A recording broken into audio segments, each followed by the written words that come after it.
मुल्क की फिक्र होनी चाहिए। बिस्मिल्लाहिर्रहमानिर्रहीम, अस्सलाम वालेकुम। मैं हूं फयाज महमूद और आप देख रहे हैं फयाज महमूद यूट्यूब चैनल।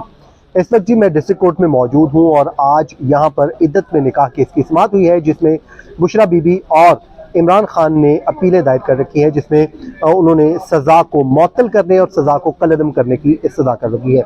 गुज़श्ता समाअत पर सलमान अकरम राजा ने अपने दलाइल मुकम्मल कर लिए थे, जिसके बाद यहाँ पर खावर मानेका के वकील राजा रिजवान अब्बासी साहब को ऑर्डर अदालत ने कर दिया था, जिसमें कहा था कि आइंदा समाअत पर वो अपने आर्गूमेंट्स करें, वरना अदालत अपना ऑर्डर पास कर देगी। तो आज जब सुबह पहली समाअत का आगाज़ हुआ तो जिसमें बताया गया कि सलमान अकरम राजा और दीगर वकला मौजूद थे, और लेकिन उसमें राजा रिजवान अब्बासी साहब एक बार फिर मौजूद नहीं थे। तो उनके जूनियर वकील की जानिब से बताया गया कि वो सुप्रीम कोर्ट ऑफ पाकिस्तान में मसरूफ़ है, तो अदालत इस केस की समाअत को मुलतवी कर दे, और यूं 11:30 बजे का वक्त मुकर्रर कर दिया गया। इसी दौरान 2 बार समाअत का आगाज़ हुआ और उसके बाद 11:30 बजे जब दोबारा समाअत का आगाज़ हुआ तो जूनियर वकील एक बार फिर पेश हुए और उन्होंने आके एक बार मौक़िफ़ फिर अपनाया कि वो अब भी मौजूद नहीं है, सुप्रीम कोर्ट में मसरूफियत है, जिस वजह से अदालत से इस्तदा है कि समाअत को 1 बजे तक के लिए एडजर्न कर दिया जाए।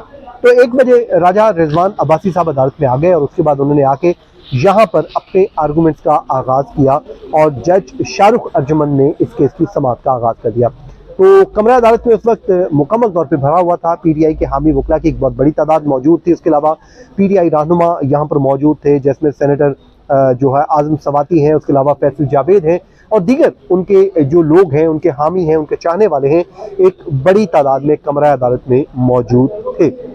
तो रिजवान अब्बासी साहब ने कहा कि जी सबसे पहले तो वो अदालत में जो फैसला है ट्रायल कोर्ट ने, जिसमें इमरान खान और बुशरा बीबी को 7-7 बरस की सजाएं सुनाई थी, वो फैसला पढ़ना चाहते हैं। तो उन्होंने वो फैसला पढ़ना शुरू कर दिया और वो मजमूई तौर पे 51 सफ़हात पर मुश्तमिल फैसला था, जिसको उन्होंने मुकम्मल तौर पे अदालत के सामने पढ़कर सुनाया। और जिस वक्त उन्होंने मुकम्मल कर लिया तो उन्होंने कहा जी वो गवाहों के बयानात भी पढ़ना चाहेंगे। तो जब वो पढ़ चुके तो उन्होंने इस्तदा कर दी। उन्होंने कहा कि अब अदालत इस केस की समाअत जो है वो मई तक मुलतवी कर दे, जिस पर सलमान अकरम राजा ने बड़ी मुखालफत की।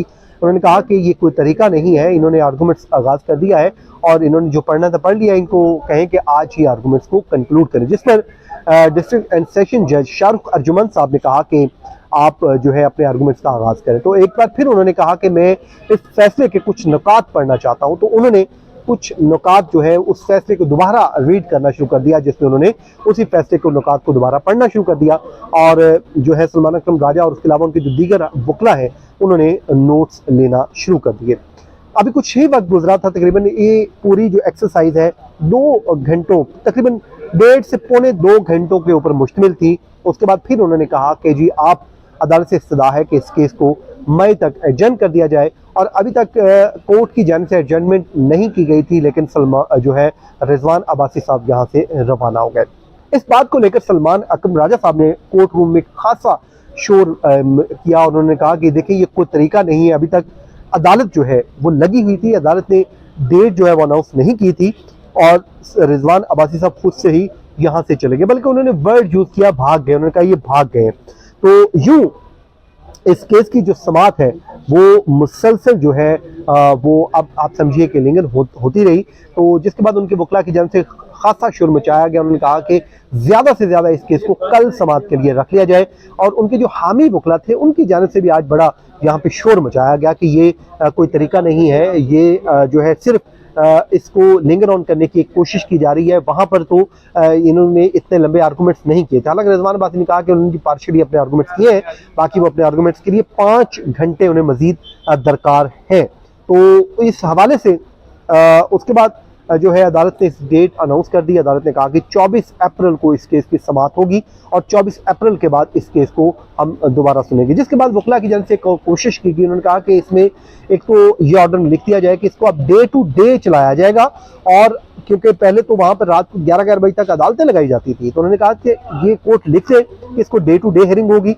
और उसके बाद अदालत से यह भी इस्तदा की गई कि इसको ऑर्डर शीट में लिखवा दिया जाए कि जो आज जो कुछ हुआ एडजर्नमेंट हमने नहीं मांगी, बल्कि रिजवान अब्बासी साहब जो खावर मानेका के वकील हैं वो एडजर्नमेंट मांगते रहे। उसके अलावा जो अब उनके आर्गूमेंट्स है वो मैं थोड़े से आपके सामने रख देता हूं कि उन्होंने आर्गूमेंट्स जो किए हैं वो क्या है। तो उन्होंने कहा कि CRPC जो ज़ाब्ता फौजदारी की दफ़ा है 496, उस पर उन्होंने कहा कि मैं आर्गूमेंट्स दूंगा कि बुनियादी तौर पे ये है क्या। तो उन्होंने कहा कुछ चीज़ें हकाइक के बरअक्स बताई गई हैं और इस केस में कुछ चीज़ों के लिए मैं जो ब्लैक लॉ डिक्शनरी है उसका सहारा लूंगा। ये वही ब्लैक लॉ डिक्शनरी है जो मियां नवाज शरीफ को अकामा की बुनियाद पर जब डिस्क्वालीफाई किया था सुप्रीम कोर्ट ऑफ पाकिस्तान ने, तो उस वक्त वही डिक्शनरी इस्तेमाल करते हुए डेफिनेशन ली थी और उसके बाद उनको डिस्क्वालीफाई कर दिया था। तो अब मियां नवाज शरीफ के खिलाफ जो उस टाइम हुआ था, अब उसी में ही ये जो है उसी black law dictionary Rizwan Abbasi साहब इमरान खान साहब के खिलाफ इस्तेमाल करना चाह रहे हैं। वो कहते हैं कि जी मैं वहां से कुछ चीज़ों का ब्लैक लॉ डिक्शनरी से सहारा लूंगा। और इस केस में उन्होंने कहा कि दो बड़े अहम गवाहों के बयानात हैं और केस के अहम गवाहों के मुताबिक इद्दत के दौरान निकाह किया गया, उन्होंने ये बात कही है। फिर उन्होंने कहा कि निकाह खान ने दोनों से निकाह के तमाम तर लवाजमात मुकम्मल होने का भी पूछा था, जिसमें सलमान अकरम राजा ने कहा कि देखिए इतने गवाहान थे, 2-2 अढ़ाई सफ़ात के 3 गवाहान है, कितना टाइम इनको चाहिए होगा। और लेकिन उसके बाद जो उनका ये लिंगर ऑन कर रहे हैं। जिसके बाद अदालत ने इस्तफसार किया कि क्या निकाह से मुतल्लिक मटेरियल के लिए इमरान खान से भी पूछा गया था, जिस पर रिजवान अब्बासी ने बताया कि इमरान खान ने ही निकाह खान को दोबारा निकाह के लिए कहा था और शवाहिद मौजूद है कि दोनों इद्दत में निकाह से मुतल्लिक मुकम्मल तौर पर आगाह भी थे।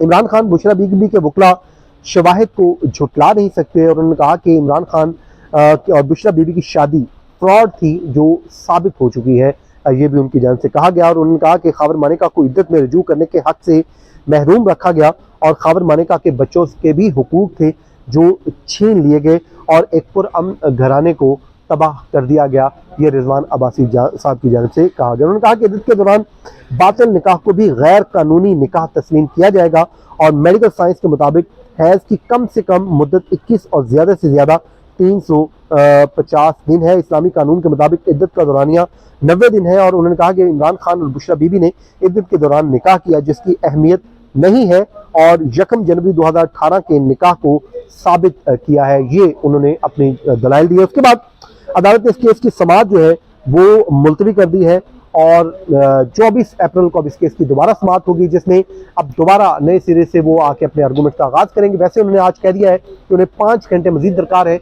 अब देखना होगा कि 5 घंटे उन्हें चाहिए या इससे भी वो ज्यादा वक्त लेते हैं। लेकिन बड़ी अहम समाअत हुई और कल अब साइफर केस की समाअत होगी जिसमें सलमान अकरम राजा इमरान खान के वकील हैं और वो अपने दलाइल जारी रखेंगे। उन्होंने भी कहा था मैं आधा घंटा लूंगा, लेकिन देखते हैं कि कल वो मुकम्मल करते हैं तो उसके बाद फिर FIA की टीम शुरू कर देगी। तो बज़ाहिर जो इमरान खान से मतलब कहा जा रहा था कि 24 अप्रैल तक चीज़ें जो है हल हो जाएंगी, तो जो लग रहा था कि अभी फौरी सस्पेंड हो जाएगी, लेकिन 24 अप्रैल तक मामला लिंगर ऑन हो गया। उसके अलावा बुशरा बीबी ने इस्लामाबाद हाई कोर्ट से रजू कर लिया है। उन्होंने कहा है कि जो उनके खाने में कोई एसिड मिलाने का उन्होंने कहा जी हमें शक है और मेरा जो चेकअप है वो या तो प्राइवेट हॉस्पिटल में करवाया जाए या फिर शौकत खान में करवाया जाए। और उन्होंने इल्ज़ाम आयद किया है कि मेरे वॉशरूम में जो है कैमरे नस्ब करके बग करके मेरी प्राइवेसी को कंप्रोमाइज़ भी किया गया है। अदालत से इस्तदा की गई है कि वो जो है उनके तिबी मुआयना करवाने के अहकाम जारी किए जाए और उनके हुकूक को भी जो है वो प्रोटेक्ट किया जाए। तो ये था जी आज का हमारा व्लॉग। अपनी दुआ में याद रखिए। मुझे दीजिए इजाज़त। अल्लाह ने के बाद।